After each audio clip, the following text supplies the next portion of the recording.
La revista Spondylus, desde el Boletín Oficial de la Universidad Andina Simón Bolívar, sede Ecuador, llega a su edición número 200, luego de 10 años de circulación quincenal. En sus números, Spondylus refleja el intenso trabajo diario de la universidad a través de sus áreas académicas y docentes.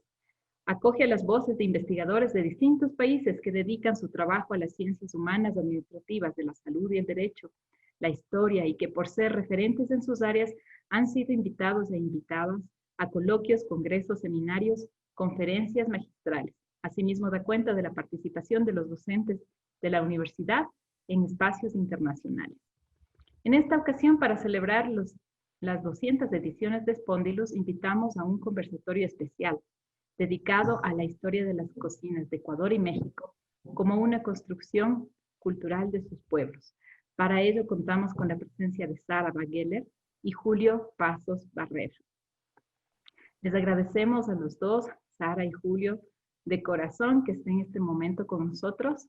Es una linda coincidencia porque vamos a trazar sus trabajos y se van a tejer en esta tarde de hoy. Voy a presentarles un perfil de Sara y a continuación también de Julio Pasos. Sara Bageler Corona es profesora e investigadora en el Instituto de Investigaciones Antropológicas de la UNAM, miembro del Sistema Nacional de Investigadores, doctora en Historia por la Escuela de Estudios Superiores en Ciencias Sociales de París, Francia, exalumna de la Escuela Normal Superior en París y de la Universidad de Hong Kong. Sus líneas de investigación se centran en la dimensión política de las prácticas alimentarias y las formas de representación de la comida en sus contextos de colonialismo y creación de la nación en México y América Latina. Sus trabajos sobre cocina, cultura y poder abarcan diferentes temas como son alimentación, cuerpo y raza en América Latina, los recetarios y las identidades nacionales, lenguajes alimentarios y construcción de ciudadanías, así como procesos de patrimonialización de las cocinas indígenas en América. Forma parte del Grupo Mexicano de Antropología de la Alimentación y es miembro asociado del Laboratorio Patrimonio Local del Museo Nacional de Historia Natural en Francia. Es coeditora del libro Patrimonios Alimentarios, Consensos y Tensiones y autora de Habitar una Cocina. Bienvenida, Sara. Julio Pasos Barrera, nacido en Baños de Aguasanta, es uno de los poetas más importantes del Ecuador. Además de su fructífera poesía, recorre paisajes, escenas cotidianas, reflexiones, amor e historia. Julio Pasos ha sido un incansable investigador de las cocinas tradicionales del Ecuador y la región. También ha dedicado su obra a la crítica literaria y la apreciación del arte. En 2008 publicó El sabor de la memoria, libro que recoge la historia de la cocina del Ecuador, sus recetas, utensilios, ingredientes, todos como elementos de la construcción cultural e histórica del país. Julio Pasos ha recibido las distinciones Juan Leomera y Juan Montalvo del municipio de Ambato, la condecoración Aurelio Espinosa Poli del municipio metropolitano de Quito, la condecoración Benjamín Carrión de la Casa de la Cultura Ecuatoriana Núcleo Tungurahua, la condecoración al mérito cívico del gobierno provincial de Tungurahua. En 1982 recibió el premio Casa de las Américas en Cuba y en 2010 mereció el Premio Nacional Eugenio Espejo, otorgado por el Estado ecuatoriano. Dedicó varios años a la docencia universitaria, principalmente a la Pontificia Universidad Católica del Ecuador. Actualmente es miembro del número de la Academia Ecuatoriana de la Lengua. Algunos de sus poemas han sido traducidos al inglés, francés, portugués y hebreo. Como ven, tenemos a dos excelentes invitados y estamos además entrelazados con México y Ecuador. Bienvenido, Sara, bienvenido, Julio. Muchas gracias. Muchas gracias. Gracias. Gracias por estar aquí. Bien. Vamos a hacer un recorrido de las cocinas, la historia de la cocina en México y Ecuador, tratando de buscar estas coincidencias, diferencias, aquello que nosotros podemos evocar ahora desde un pasado hacia lo moderno y que debe ser valorado, debe ser recordado. Esta información, esta conversación que vamos a tener el día de hoy, servirá además para que nuevas generaciones tengan esta conexión con el pasado en cuanto a alimentación, esas formas, esas relaciones, y puedan de cierta manera reconocerse en ellas y también ser leales a estas formas, a esta cocina de origen. Vamos entonces a remontarnos a la alimentación en Mesoamérica y Andina en la época prehispánica. ¿Qué me pueden contar ustedes, Sara y Julio, de las primeras y más importantes civilizaciones mesoamericanas y andinas? ¿Cómo era esta alimentación en sus formas de adopción y consumo de alimentos? Su influencia en el poder y el gobierno y las relaciones con la naturaleza. Al día de hoy, doctor Pasos, doctora Geller, ¿qué es lo que no podemos perder de vista?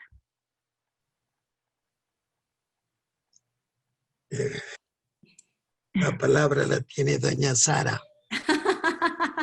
Ay, profesor, bueno, pues sí, digamos, es una pregunta compleja, no solo porque implica remontar hacia muchos siglos atrás, estamos hablando, Mónica nos pregunta sobre la época precolonial, ¿cierto?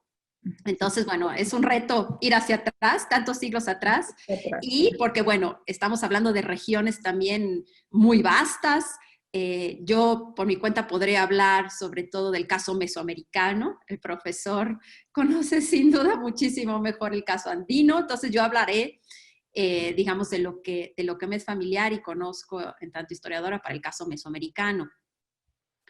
Yo creo que podemos, digamos, de todas las preguntas que pusiste sobre la mesa, Mónica, retengo la de qué podemos, digamos, qué conservamos de aquellas sociedades, ¿no? De aquellos saberes culinarios. Bueno, uno, en Mesoamérica conservamos la parte instrumental, los utensilios, lo que aquí llamamos el molcajete, el metate, aunque se usa cada vez menos, pero estas piedras de moler, ¿no? Siguen siendo utensilios que están presentes en las cocinas cada vez menos, por supuesto, pero que siguen siendo objetos familiares para un mexicano cualquiera. Y si empezamos, si nos ayudas a imaginar cómo era esta cocina prehispánica en Mesoamérica, tal vez tomando en cuenta las principales civilizaciones en estos territorios, ¿cómo podríamos imaginarnos cómo era la adopción y consumo de alimentos en esas épocas? Cocinas muy variadas. Tenemos algunas fuentes que nos hablan sobre estos platillos que se consumían hacia el siglo XVI. Tenemos la obra de Sagún, por supuesto, que relata, incluso da los nombres de estas, por ejemplo, una variedad de tortillas de maíz impresionantes, que va cambiando de nombre según si la tortilla está hecha, además de maíz, con otro producto, la forma, la textura, el grosor, qué tan espesa, qué tan gruesa es la tortilla también. Eso recibe un nombre diferente, digamos. Había toda una variedad de tamales, de tortillas, impresionante, que el día de hoy no conocemos más. Debemos de pensar también una cocina muy variada en cuanto a ingredientes. Las sociedades mesoamericanas nos legaron grandes descubrimientos, yo creo que son las aportaciones al mundo, lo que fue, por ejemplo, el sistema de cultivo agroecológico de la milpa, ¿no? Esta manera de cultivar diferentes plantas en específico, el maíz, el frijol, la calabaza, algunos quelites, el chile, de manera que esta combinación de plantas, ¿no? Enriquece el suelo y hace que, bueno, las diferentes plantas crezcan mejor.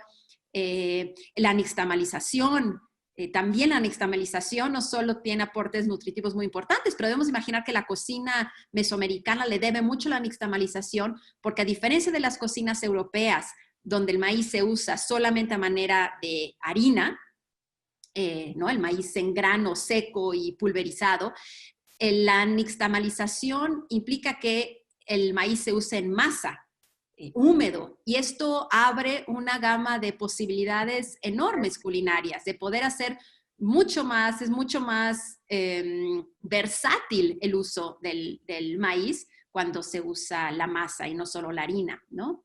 Entonces, sí, debemos de pensar que tanto los descubrimientos que tienen que ver con la agricultura, con las técnicas, gracias a lo que mencionaba, tiene mucho que ver con los instrumentos, la variedad de ingredientes. Debemos de pensar que eran cocinas complejas, variadas, también dependientes de la temporada. Sí, creo que eso es lo que podemos imaginar. Muy bien. Y estos instrumentos, ¿cuáles son? Porque ahora tenemos el microondas, el cuchillo y la tabla de picar, la licuadora. Pero en ese entonces, ¿de qué instrumentos estamos hablando? Bueno, mencionaba el molcajete, ¿no? Para moler ¿Qué es el semillas. molcajete? Es una piedra, digamos, cóncava, ¿no? Y adentro se ponen los chiles o las semillas y con el uso de otra piedra se va moliendo. Es una especie de mortero en realidad, un mortero hecho de piedra volcánica. El metate, que sirve para moler, es lo mismo, es una piedra plana para moler cacao. Esto me parece que está presente también ya. Me gustaría saber, doctor Paso, si supongo que existe también, ¿no? Los metates, quizá con otro nombre en el mundo, en la región andina, pero bueno, estos, ¿no? El comal para tostar, muchos chiles, semillas, y no solo por el sabor, sino porque se sabe que gracias al tostado también de ciertos granos se podía extraer aceite, grasas, lo cual, bueno, le da un sabor particular, ¿no? A las comidas, además de un aporte nutricional muy importante. Perfecto. Doctor Pasos, y en la región andina, hablando de la cocina prehispánica, ¿cómo nos imaginamos esas formas de preparar los alimentos? De primero de abastecerse de alimentos y luego transformarlos. ¿Cómo era? No, primero habría que mencionar que la herramienta para poder averiguar eso está pues en la arqueología. La arqueología nos ha descubierto yacimientos de ceramios y de objetos de piedra y de metal. Nos ayudan a ver cómo se comportaba la cocina muchos años atrás. Por decir, en el caso del Ecuador, tenemos 6.000 años antes de Cristo. Ya parece que se procesó el maíz en la cultura de Las Vegas, que queda en la provincia de Santa Elena, que se encontraron fitolitos, dicen los arqueólogos, de maíz. Lo que lleva a pensar que la domesticación del maíz fue a lo largo de todo el continente del norte y del centro y del sur. Las investigaciones se están haciendo todavía en Perú y se están encontrando novedades, tal como el caso del cacao de la Amazonía, por ejemplo. Plantas no domesticadas, pero que luego, al ir hacia el norte, fueron ya domesticadas por las civilizaciones de América del Norte, especialmente de México y de Centroamérica. Entonces, esas piezas que descubre la arqueología ayuda a pensar, a deducir cómo se procesaba. Debo decir que igual los objetos de piedra para moler, nosotros llamamos piedra de moler a esos objetos. Y también con la cerámica, el caso del tiesto que decimos, que también fue mencionado. El tratamiento, hemos visto, pongo un ejemplo en Quito, de la cultura Coto Collao, claramente 1500 años antes de Cristo, se encontró un rallador de barro con dientes de pescado o o probablemente de hueso. ¿Para qué servía el rallador?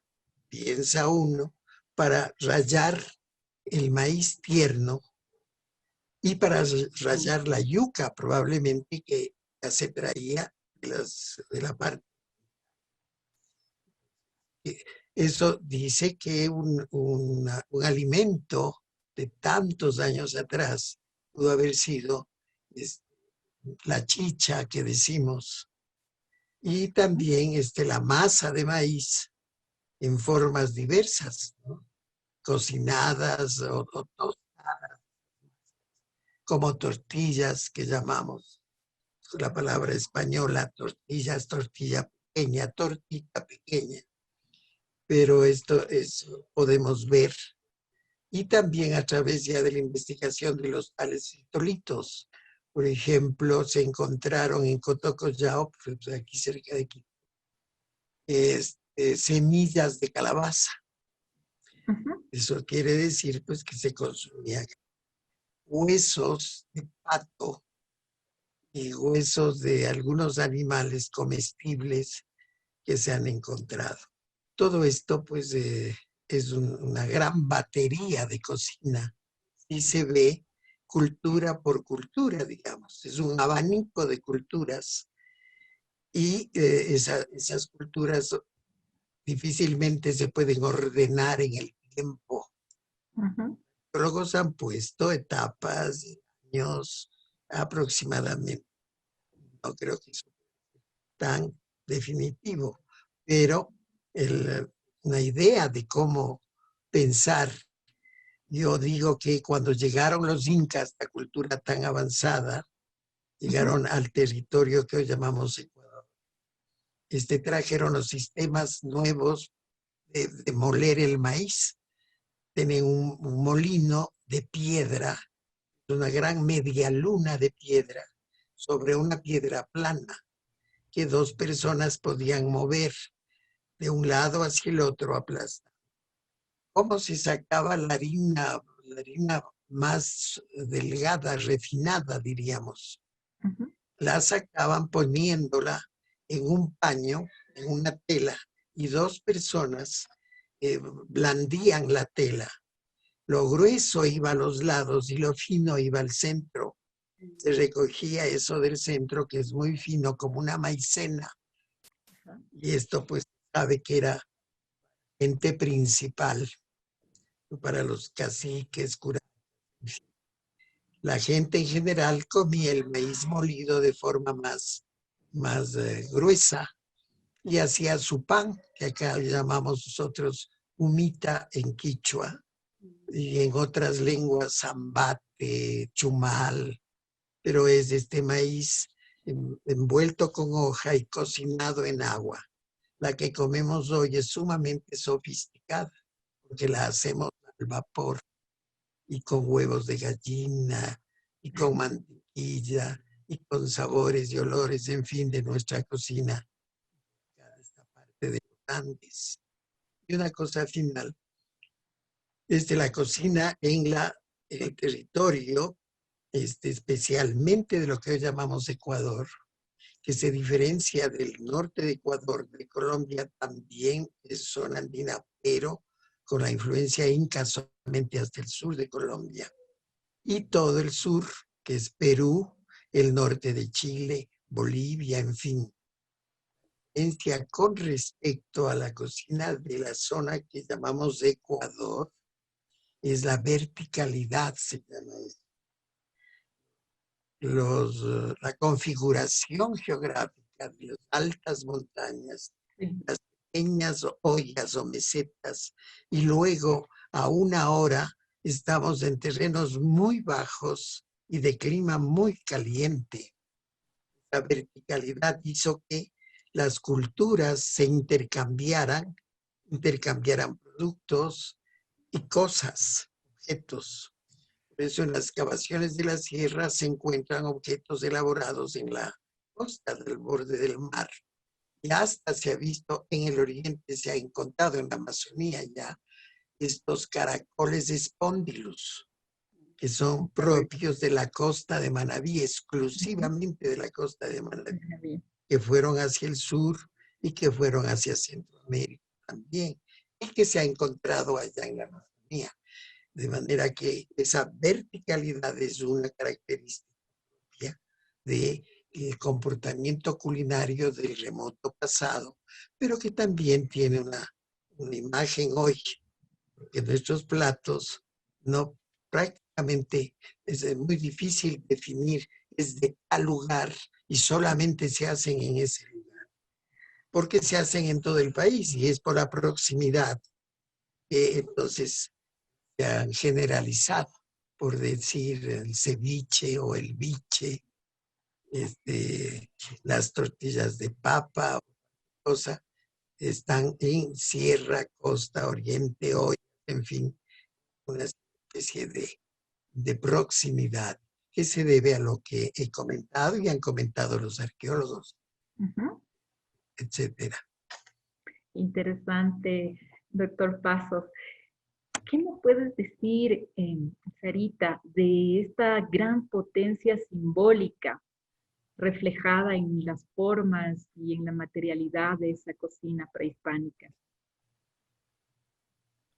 ¿Qué hay de subjetividad, de lo simbólico?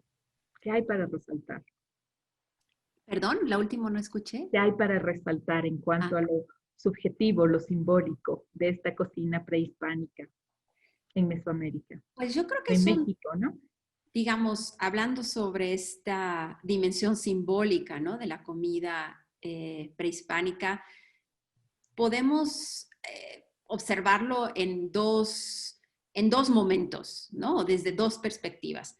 Por una parte, bueno, en aquella época, también existen diversas fuentes históricas que nos hablan de todos los rituales que acompañaban, ¿no? Ciertos, tanto prácticas agrícolas como prácticas de consumo de alimentos, de ofrendas. Bueno, las referencias a esto son vastísimas. Nada más por dar un ejemplo, se sabe que hay una coincidencia en las fechas entre la fecha de la celebración de quien era considerado Tezcatlipoca, la deidad a quien se le ofrecía cuerpos desollados, las pieles desolladas. Se sabe que en esa festividad los prisioneros cautivos se les retiraban las pieles, se les desollaban y se ofrecían a Tezcatlipoca. De hecho, hay algunas representaciones en el Museo Nacional de Antropología donde se ven estas estatuas, bueno, estos monolitos de piedra y sale Tezcatlipoca con pieles superpuestas, ¿no? Ajenas.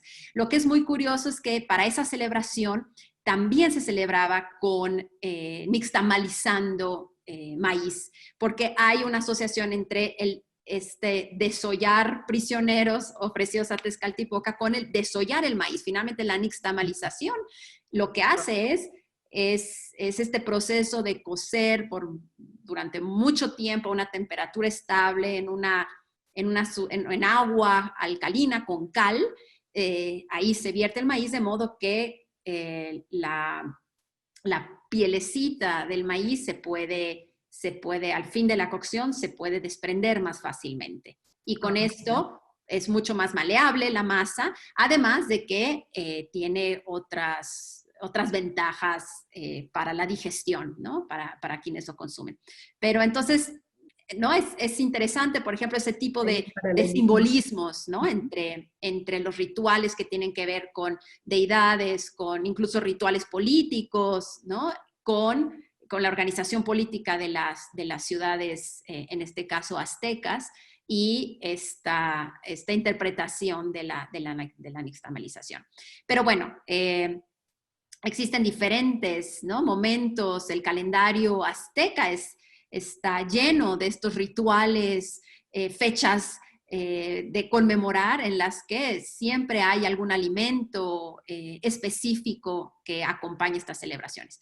Eso es por una parte, pero yo creo que cuando hablamos del simbolismo de la comida prehispánica, también debemos de pensar en tiempos más actuales. En el siglo XIX, la cocina azteca es recuperada como uno de los baluartes de la grandeza de la nación mexicana, ¿no? Es interesante que para el caso mexicano, en este proceso de construcción de nación después de la independencia, ¿no? de España, de la monarquía española, y que empieza este proceso de construcción de un Estado independiente soberano, la cocina va a ser uno de los símbolos más importantes para mostrar esta nueva identidad nacional mexicana, diferente al resto de la monarquía española y por supuesto diferente, lo que va a ser diferente al país de las otras repúblicas latinoamericanas.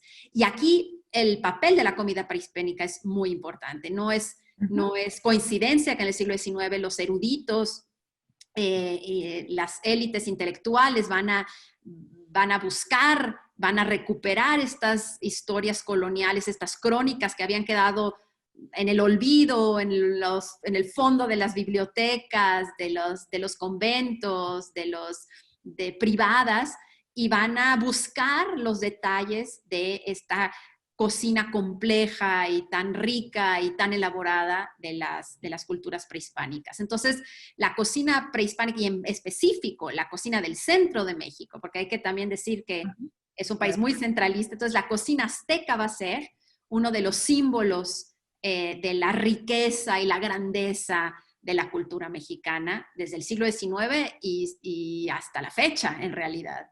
Sigue ese imaginario nacional en torno a la cocina azteca. Interesante.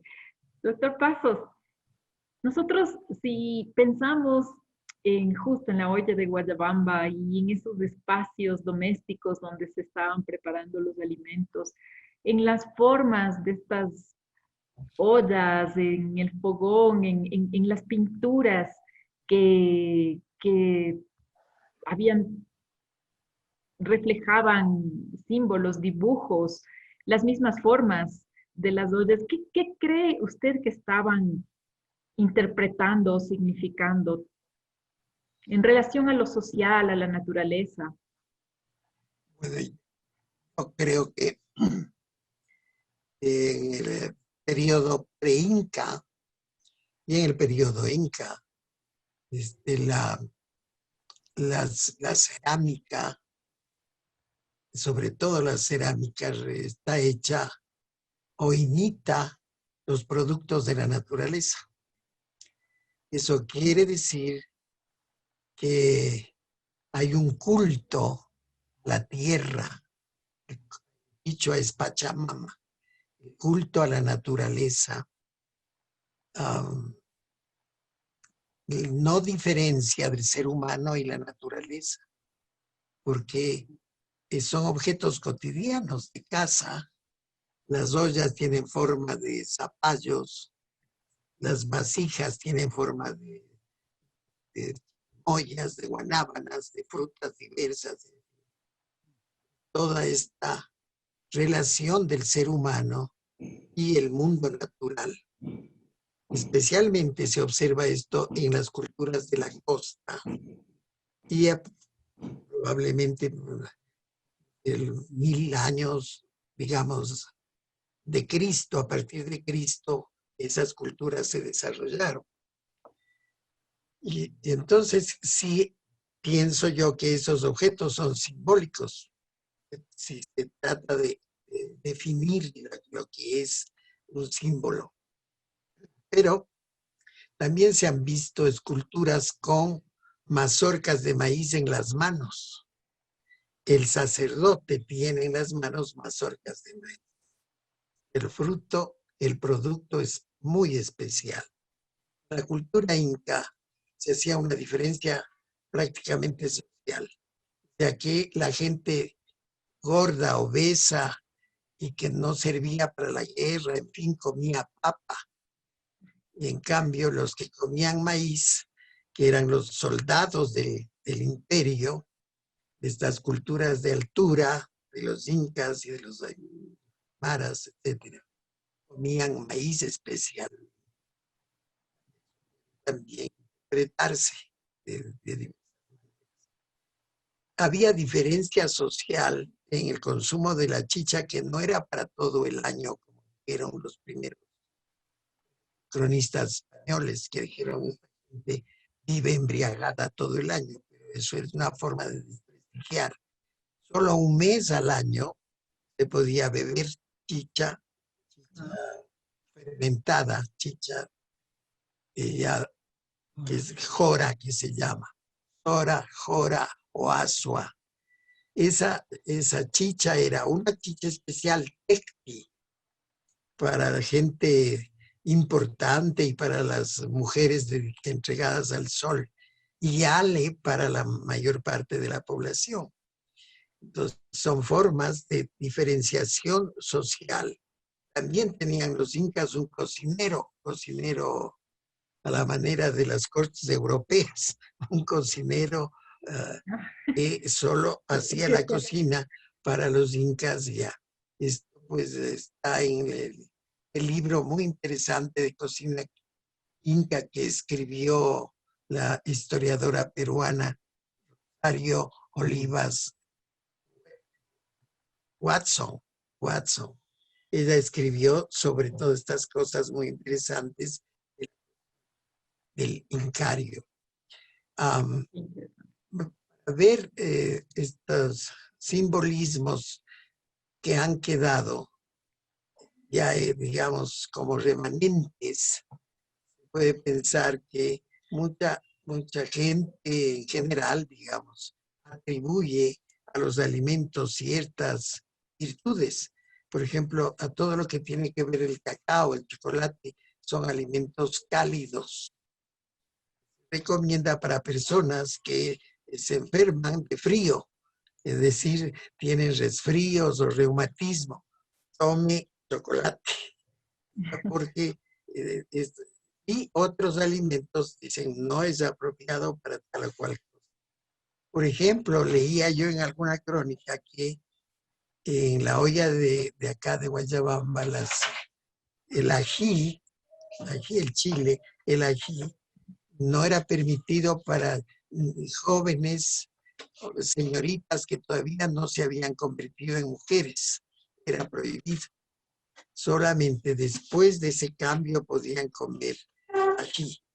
Entonces, miren, qué significado, qué simbolismo hay entre ese consumo y la vida humana, ¿no es cierto? Los incas movieron gente por miles de kilómetros, siquiera 60, 70 mil individuos que eran los conquistadores. Y uno se pregunta con qué proteínas subsistieron, vivieron. Y es que vivieron con el cuy, se les daba cuy a la brasa o a la forma cusqueña, que es con piedras calientes dentro del cuy, una especie de carne no muy cocinada. Era maíz, mote llamamos nosotros, el mote pelado al mix tamalizado, es el mote pelado. Mote seco y con agua y cuy asado. Esto comían.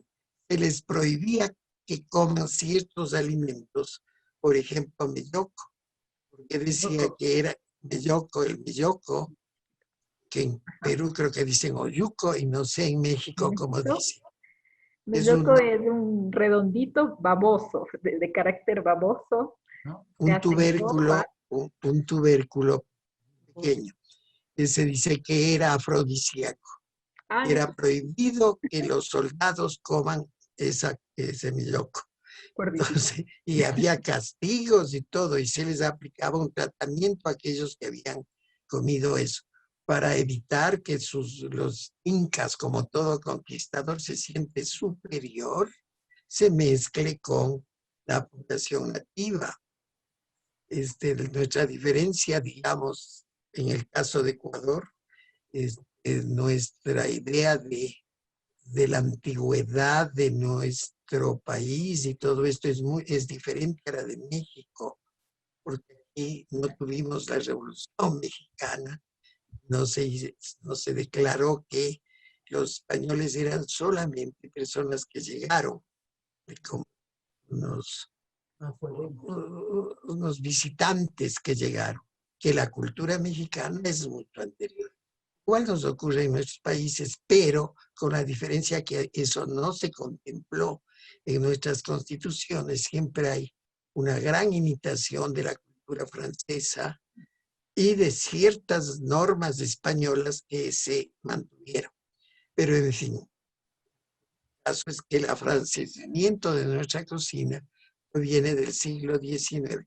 Hay un recetario que encontré en una referencia de finales del siglo XVIII.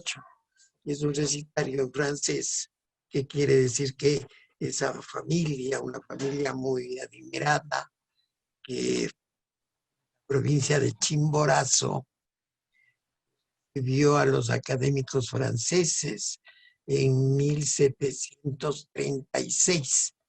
Esa familia hablaba francés y tenía el manual, el recetario de cocina francés. Por eso es una cosa muy exclusiva.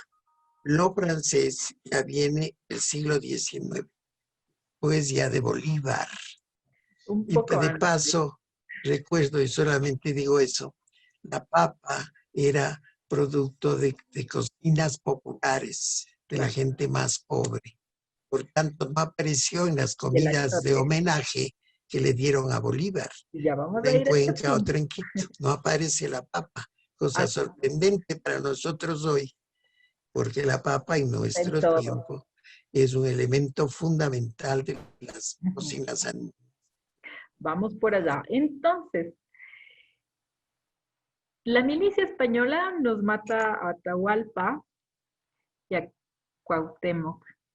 Se desmorona el imperio inca y el imperio azteca. Estamos en el siglo XV. Durante estos tiempos sombríos de colonización que se extienden hasta 300 años, ¿qué pasó con la agricultura, los mercados y las cocinas en esta época de colonización? ¿Qué muere? ¿Qué resiste? ¿Qué se transforma y prevalece? Quien quiera empezar. Toda la iniciativa. Bueno, yo pienso que en el caso de la conquista española, como todo conquistador, trata de desprestigiar. De mucho se ha hablado por qué ocurrió eso, con tanta gente que tenían esos imperios y con tan pocos españoles que llegaron. Algunos hablan de que pues, las culturas eran mesiánicas y esperaban que lleguen sus dioses por el mar. Y eso es lo que pasó tanto en México, desde Yucatán, y tanto en América, acá en el sur, en el Perú. Y que los españoles veían o degradaban lo que encontraban. Por ejemplo, no les gustó la sal gema, la sal de minas, y decían solo hay que comer sal del mar.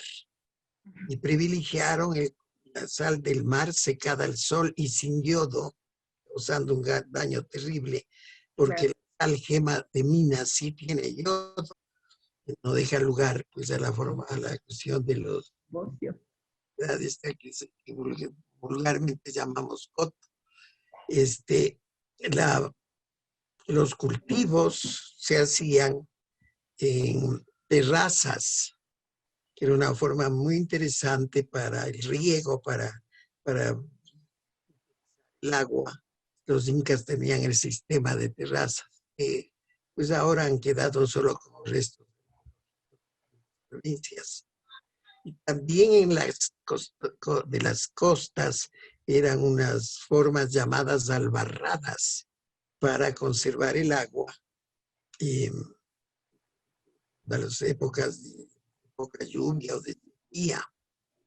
De modo que no comían los conquistadores, les parecía que la cocina, lo que encontraban, los alimentos que encontraban, no eran buenos.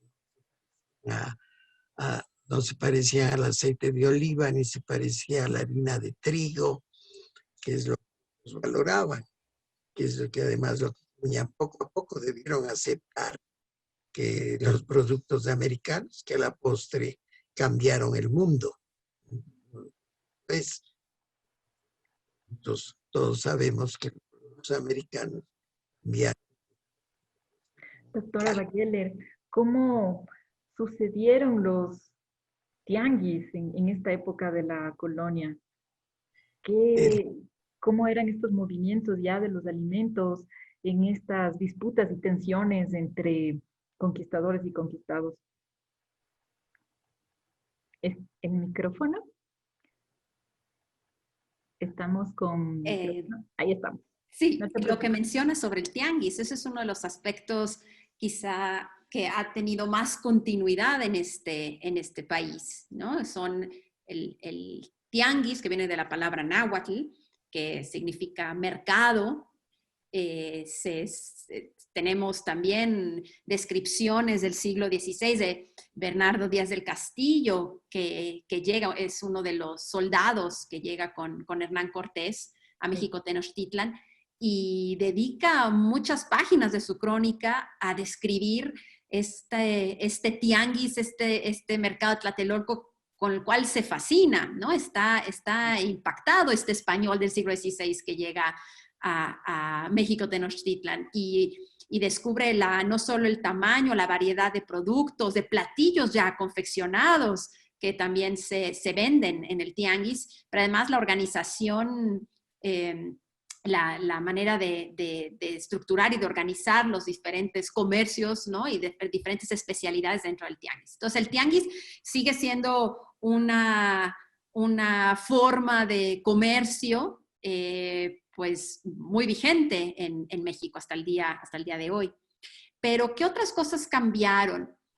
Yo creo que es importante esta pregunta que formulas, porque nos hace pensar en la fuerza, en la resistencia de la cultura alimentaria mesoamericana, que ha sobrevivido a pesar de 3 siglos de colonización, a pesar, y lo que significó esto, que una guerra y un desprestigio contra el maíz, por ejemplo, ¿no? Buffon, este científico renombrado que se le puede llamar el padre de la botánica en Francia, francés, en el siglo XVIII, escribió muchísimo sobre la mala calidad y lo inferior que eran los productos alimenticios en América comparados con los de, por supuesto, el viejo mundo, ¿no? Entonces, si desde la ciencia se atacaba a los alimentos americanos, desde las plumas más eruditas europeas criticaban la calidad de los alimentos americanos, y no solo los alimentos, sino los cuerpos mismos de los indios, por ser estas personas que ingieren alimentos considerados inferiores y que hacen degenerar, como decían ellos, esa era la palabra, ¿no? O sea, hacían degenerar a la especie humana. A pesar de todos estos prejuicios y teorías científicas escritas desde Europa contra los alimentos americanos, siguen siendo la dieta base de nuestros países, ¿no? Estoy hablando de los países de Centroamérica, ¿no? y de México. Entonces eso me parece que es impresionante, la resistencia, la vitalidad, la importancia que tienen los alimentos en México, que incluso durante estos 3 siglos de colonización, en los que la tortilla, por ejemplo, hubieron muchas políticas en el siglo XVIII y siglo XIX para sustituir la tortilla de maíz por pan de trigo, considerado pues un alimento mucho más civilizado, ¿no? Porque el trigo pues tenía una connotación europea, una connotación cristiana, ¿no? Junto con el aceite de oliva, el vino, ¿no? Estos alimentos pues muy asociados, ¿no? a la liturgia católica. Y finalmente, bueno, somos países que consumimos pues mucho más tortilla por lo menos en México, ¿no? Mucho más tortilla que pan. Lo que sí cambió, y hay estudios sobre ello, es que con la llegada de los españoles se introduce el sistema agrícola del monocultivo. Con los españoles llegó el interés, ¿no? el territorio, los terrenos, cultivarlos con, sobre todo, trigo, ¿no? Con un solo cereal. Y bueno, esto significó que la mano de obra indígena tenía que dedicarse a cultivar este cereal. Y por lo tanto, muchas de las prácticas de recolección fueron abandonadas. Sabemos que para el centro de México, muchos de los alimentos procedían no solo de la milpa, de la agricultura, pero también de la recolección, tanto en monte como en las lagunas, en los lagos. Sabemos que el centro de México es ahora están disecados, pero un territorio con muchos lagos y lagunas. Y bueno, estos alimentos se fueron perdiendo. Ya en el siglo XIX, muchos de estos alimentos que se recolectaban en los lagos y de los cuales Bernal Díaz del Castillo, por ejemplo, o Sagún mencionan, ya los mexicanos del siglo XIX no los conocen. Entonces, bueno, eso es un gran cambio, ¿no? También para el sistema alimentario de los mexicanos, la introducción del monocultivo que hace que, bueno, que la recolección se vuelve secundaria y bueno, muchas de las prácticas y de los productos que se podían consumir, pues fueron dejados en el olvido. Y además de estas prácticas, las cocinas justamente en estos espacios familiares y toda su instrumentación va cambiando, ¿no? Las vajillas que traían, por ejemplo, versus nuestras ollas trípodes o las piedras de moler, ¿no? Supongo que hay algunas tensiones, prevalencias, transformaciones, además de estos choques, ¿no? De lo cortesano en las mesas. Uh-huh. Sí, aunque yo creo que se impuso mucho más el modelo, digamos, local, mesoamericano. En los libros del siglo, en las crónicas del siglo XVI se habla, por ejemplo, XVI, XVII, de cómo hacer, cómo confeccionar ciertos platillos, pues muy españoles, muy europeos, con productos americanos, ¿no? O sea, muy pronto hay esta búsqueda de emplear lo que existe, ¿no? en el territorio. Doctor Pasos. Sí, hay platos que son además el resultado de la mezcla. Por ejemplo, en el caso de Ecuador tenemos las famosas tortillas de papa, en quichua yapín gachos. La misma palabra, yapín, yapina, es aplastar, y gacha, que es una bola de harina de trigo en los romanos. Entonces, acá es de papa. Yapín gacho es una tortilla de papa. Deliciosa, le llaman también atuambateño. Pero eso indica que lentamente el conquistador fue adoptando los productos y adaptándolos a sus prácticas, como ha dicho la doctora. De hecho, los sistemas de cocinar, no se usaba el cocinar al vapor, por ejemplo, se desconocía esa técnica. Todo se cocinaba con agua y también se secaba al sol. Solamente ha quedado una práctica de esas de secar al sol la carne y otras formas de enterrar el alimento en cenizas. Camote o papa se mete en la ceniza y se asa de esa manera. Son formas tradicionales de la cocina del Incario. Pero luego eso pues ha ido desapareciendo poco a poco y no practicamos eso. Y son las técnicas europeas las que se impusieron. Por ejemplo, freír los incas desconocían esta idea de freír en grasa, en manteca, no se conocía. Forma de consumir era pues asar a la brasa, el cuy se asaba a la brasa. Y en lo relativo al tiangués que decimos acá, es palabra que nos trajeron los españoles.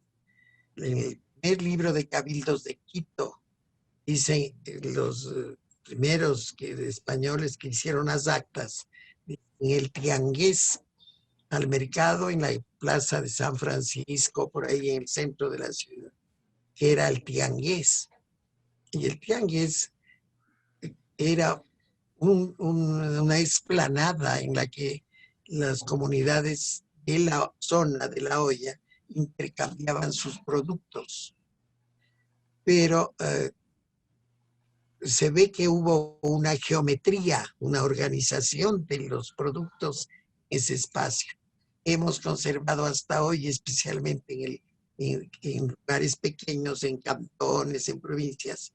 La plaza tiene una organización, el mercado que uno dice, de la fila de las carnes, la fila de las harinas, la fila de las frutas, la fila de las verduras, y así sucesivamente, que se conserva hoy. Un mercado de Quito y quizás también de Perú y de Colombia se piensa de esa manera. Están organizados los productos. Yo no sé si los europeos o los españoles tenían ese sistema de vender, no de vender, sino de ofrecer los productos, porque acá no había venta, era intercambio. Los incas pusieron un sistema de control en los tambos. En los tambos había grandes silos para guardar frijol, para guardar papa, para guardar maíz, etc. Esos silos se repartía a la población. No se comía carne todo el tiempo, solo cuando el representante del Inca disponía que había que cazar. Toda la comunidad iba a la caza de venados, por ejemplo, aquí cerca de Quito, que hoy es un animal protegido. No hay tal cantidad de venado había que se comían los sembríos de maíz. Entonces, los dirigentes incas habían dispuesto que en tal mes o en tal época, cuando ellos ordenaban, se producía la caza y se comía la carne, pero normalmente no. No se comía azúcar. Los españoles introdujeron la caña de azúcar. No sé, el dulce que ellos conocían en quichua es mixque, significa dulce. Era el dulce de las frutas o de el maguey que se sacaba, así como en México, que es muy generalizado eso, pero no más. Y sal se comía muy poca, porque ya he dicho que había que extraer del mar o de los minas de sal, que en este territorio nuestro, casi 2.000 kilómetros de extensión del norte al sur, solo había 2 minas de sal, una en la provincia de Bolívar, que llamamos hoy, y otra en Mira, esa del Carmen. Entonces era un objeto de lujo la sal, y no se usaba. Por tanto, no había seguramente hipertensión arterial, ni diabetes, supongo que no había. Había otras enfermedades, claro que sí, pero estas no, porque fueron los españoles los que fueron introduciendo poco a poco. Tanto así que las monjas, algunas pocas españolas que llegaron acá a estas tierras y que fundaron los conventos, después que se quedaron viudas, cocinaban los dulces famosos. Y de ahí de los conventos irradió a todo el territorio. Yo he visto eso en Perú y también he revisado los libros de dulces de postres de Chile y es el mismo proceso. Sale de los conventos y se va a todos los lados. No por monjas que se hayan anclado, sino las empleadas de las monjitas que cuando eran viejitas las mandaban fuera y entonces llevaban dulces. gente pudiente, los criollos compraban los dulces en los monasterios. Dulces que nos han quedado tienen ese origen y son de corte. Nosotros decimos espumilla a un dulce que ellos dicen bien me sabe. Entonces, pero es la espumilla que... La espumilla que tenemos hasta hoy. Muy bien. Ahora estamos por inicios del siglo XVIII y como que las cocinas, los recetarios, los espacios están en un momento de ebullición. ¿Qué tienen estas cocinas de sabor independiente, de sabor de gritos de libertad? ¿Qué hay, Sara, en lo que tú has encontrado en tus investigaciones, por ejemplo, de los recetarios en esta época de la independencia? Pues yo lo que he encontrado para el caso mexicano es el cocinero mexicano, el primer recetario publicado, impreso en México en 1831. La independencia se concluye en México con la toma de la Ciudad de México por el ejército trigarante en 1821. Estamos hablando que este recetario mexicano es publicado muy poco después de la independencia, ¿no? La primera constitución de la República Mexicana es en 1824. Entonces, si tenemos en cuenta estas fechas, bueno, hay que pensar que el recetario, el cocinero mexicano, es uno de los primeros libros que aparece impreso en el México independiente. Y esto tiene una importancia trascendental. Este recetario nacional es el primer símbolo, en realidad, de la identidad mexicana. Para 1831 no hay todavía un himno nacional. Eso va a componerse en 1854. No existe un museo todavía que relate la historia nacional. No existe una obra, un libro de historia nacional que haga el recuento desde tiempos prehispánicos hasta entonces, hasta la actualidad. La bandera mexicana va a estar cambiando cada tantos años, o sea, todavía no hay, ¿no?, un símbolo patrio definido. Entonces, el libro de cocina es uno de los primeros símbolos de identidad nacional. Y eso se puede ver además en el interior, no solo por el nombre, ¿no?, el cocinero mexicano, sino también por el tipo de recetas y de textos que acompañan estas recetas. Yo siempre digo que este libro es algo más que un compendio de fórmulas para cocinar sabroso y darle consejos a las amas de casa. Es prácticamente un manifiesto político, el cocinero mexicano. ¿En qué texto se puede ver eso? Por ejemplo, en el apartado sobre productos de maíz, se va a decir, el editor, Galván, Mariano Galván, el que edita este recetario, va a hacer todo un elogio del maíz, va a hacer un elogio del frijol, va a decir que, bueno, si los europeos, por ejemplo, no les gusta el frijol es porque en sus tierras crece muy mal y sabe muy feo.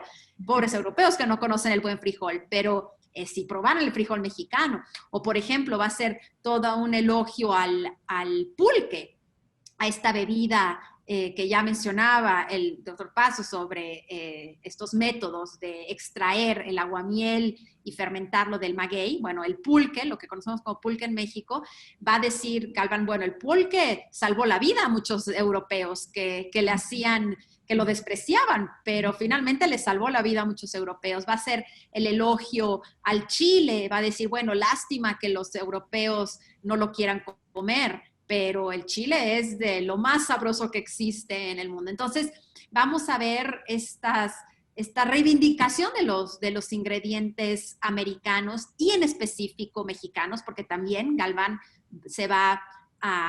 su interés es demarcarse de las otras excolonias españolas. Entonces va a decir, bueno, quizá los frijoles crecen en otras partes de América, pero los más sabrosos son los mexicanos. Es decir, realmente es un documento nacionalista, pero muy, muy precoz. Estamos hablando, insisto, muy pocos años después de que se promulga la Constitución de México. Es uno de los primeros símbolos, yo creo que es el primer símbolo nacional en México. Muy bien. Y acá, por Ecuador, se ofrecen comidas al Libertador Simón Bolívar en Cuenca y en Quito, doctor Pasos. Además, de paso se ha dicho, se comparten mesas románticas con nuestra libertadora Manuelita Sáenz, coronel también, luchadora independentista de nuestro Quito. Son datos que recoge en uno de los capítulos de su libro El sabor de la memoria, doctor Pasos. Sí, pero antes quiero mencionar un libro publicado en Viterbo, en Italia, en 1771, de un jesuita de la expulsión, que se llama Mario Cicala. El libro está escrito para europeos que no conocen los productos americanos. Y los describe, tanto vegetales como animales, cárnicos.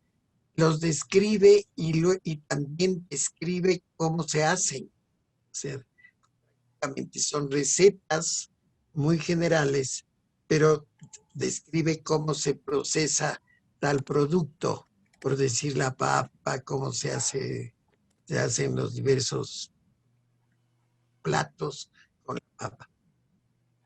Me parece un antecedente importante que anuncia, ya la misma expulsión de los jesuitas anunciaba dependencia. Pues, luego de 40, 50 años se iba a producir. No tenemos en nuestra bibliografía algo que plantee cómo se dio la independencia a través de las cocinas. Tanto que yo he observado que las comidas que le dieron a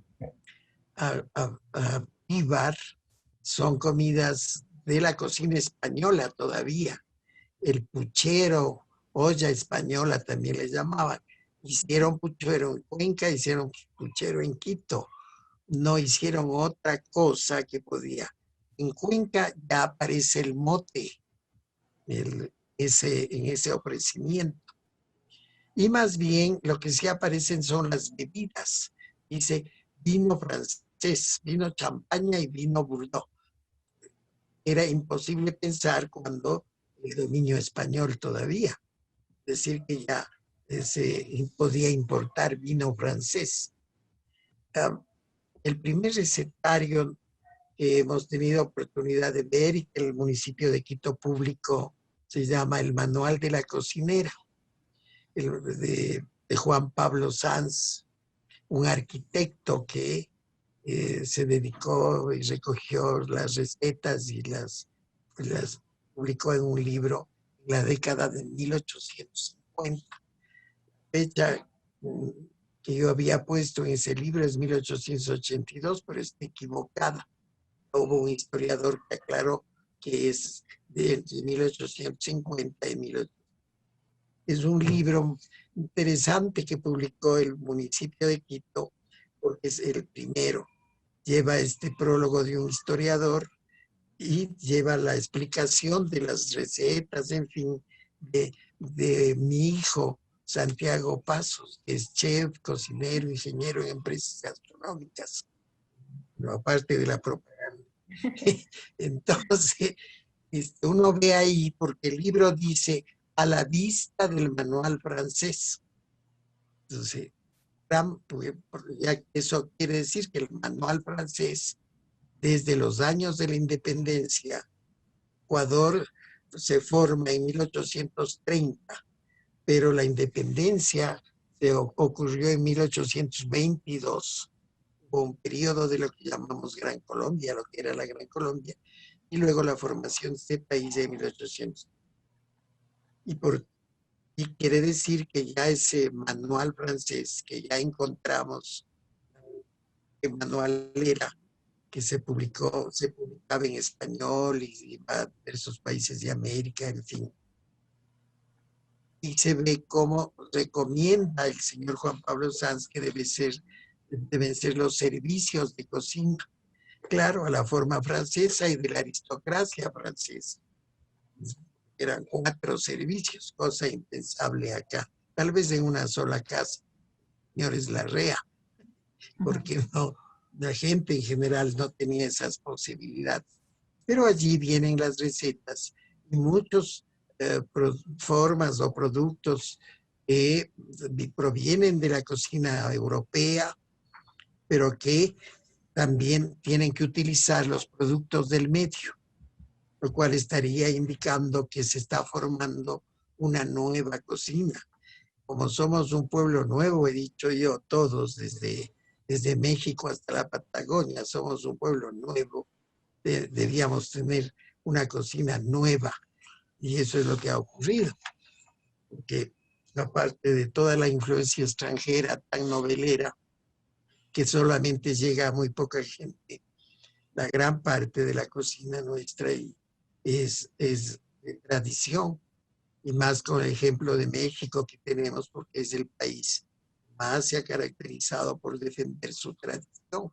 Se sienten muy orgullosos de su tradición. Claro, les ocurrió la Revolución Mexicana y la Constitución que salió de allí indica la antigüedad de esa cultura. No nos ocurrió a nosotros. Primeros, los padres de nuestra república estaban siempre con la mente en Francia y era otra cosa.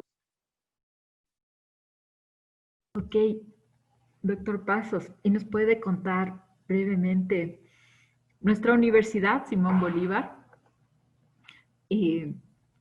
hace un homenaje todos los meses de julio a nuestro libertador, ¿no? Lleva su nombre en recuerdo de este emblemático personaje, pero además también tenemos un edificio, Manuelita Sáenz.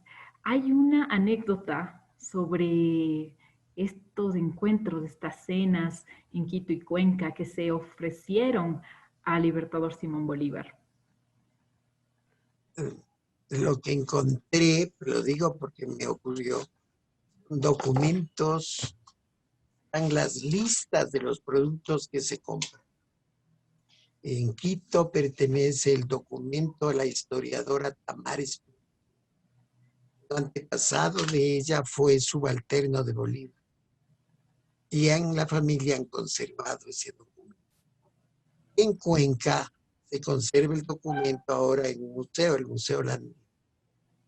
Entonces, el documento de Quito tiene ese origen, y el de Cuenca, un informe que dio la Madre Superiora del Carmen de la Asunción de los gastos hechos. El informe dio un año más tarde.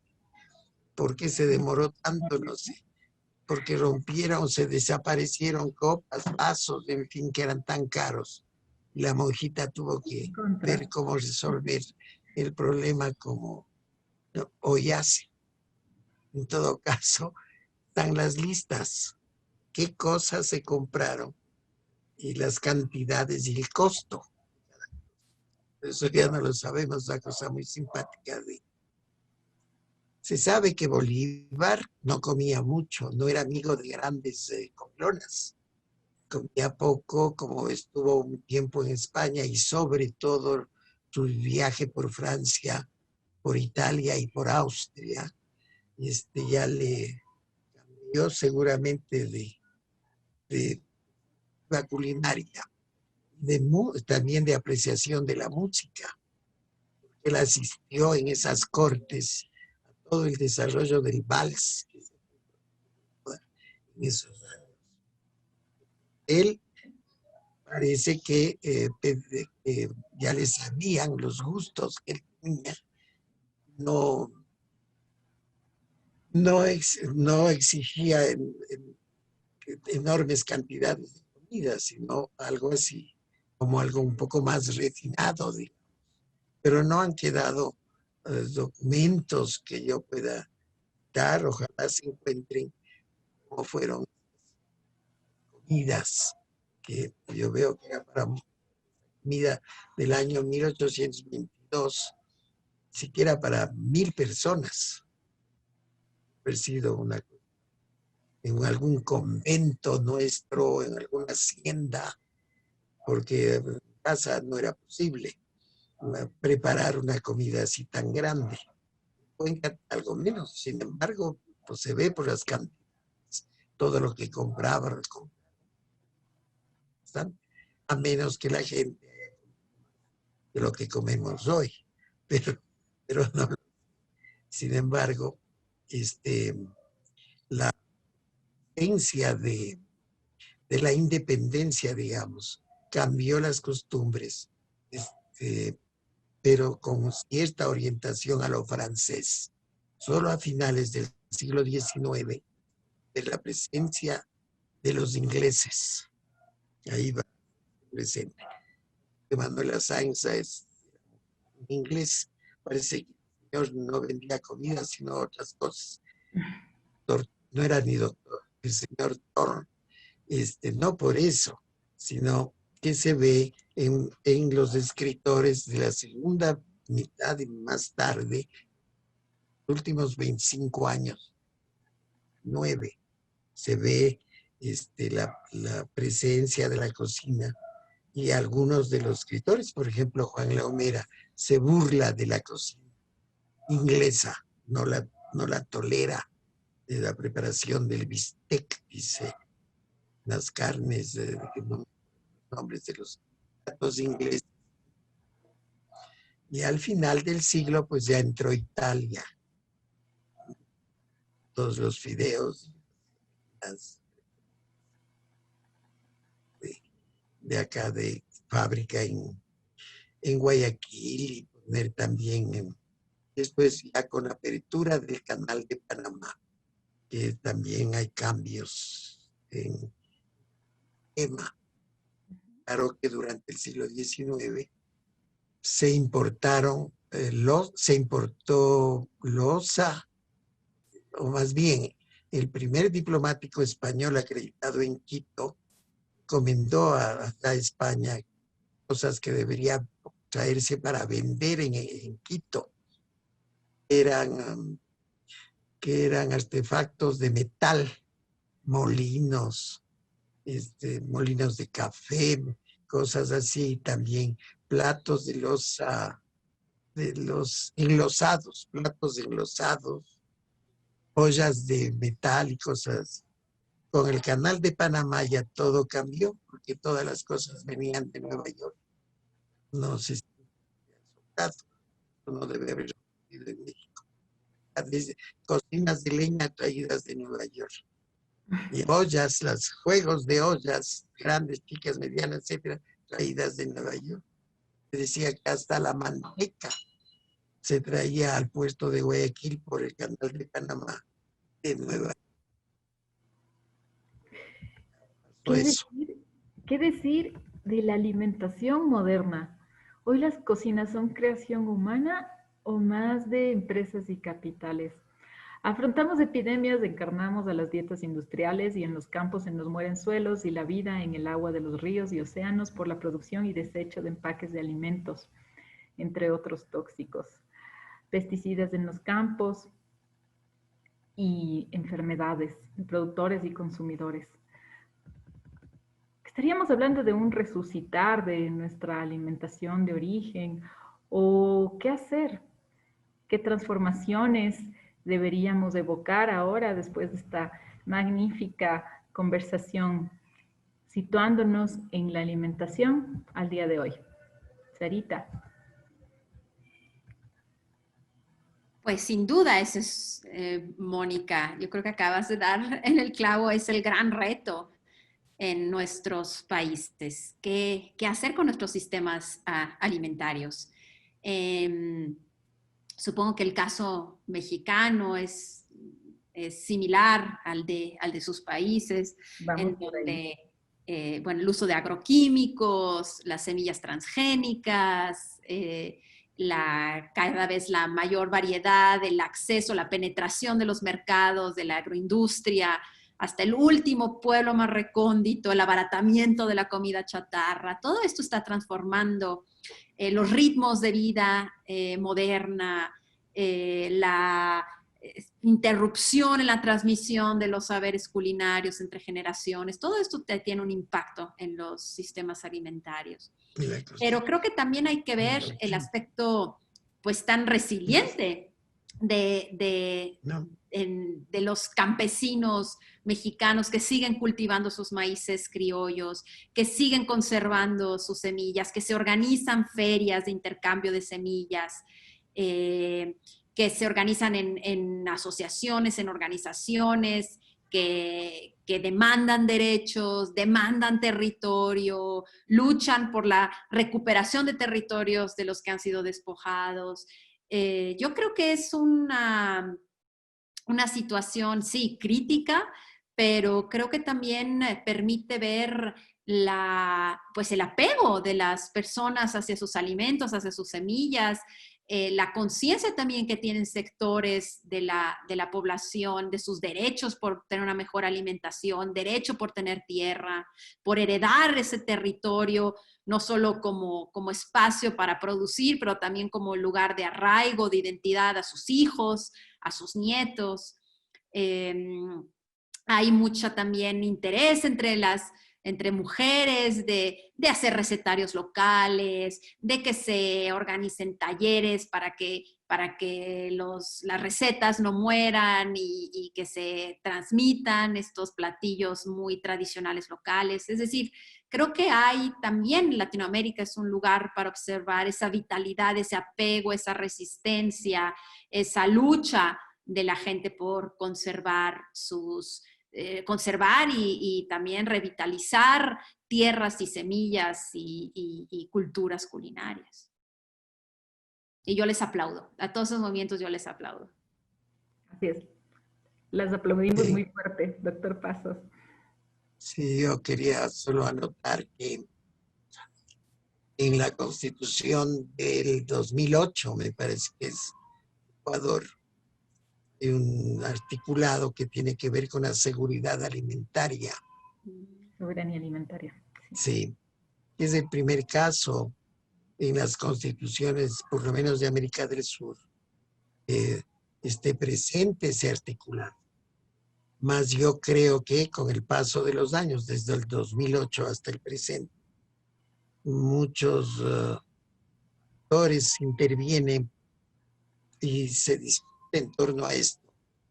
Es precisamente la defensa de los productos y que no se admita, el Ecuador no admite los transgénicos.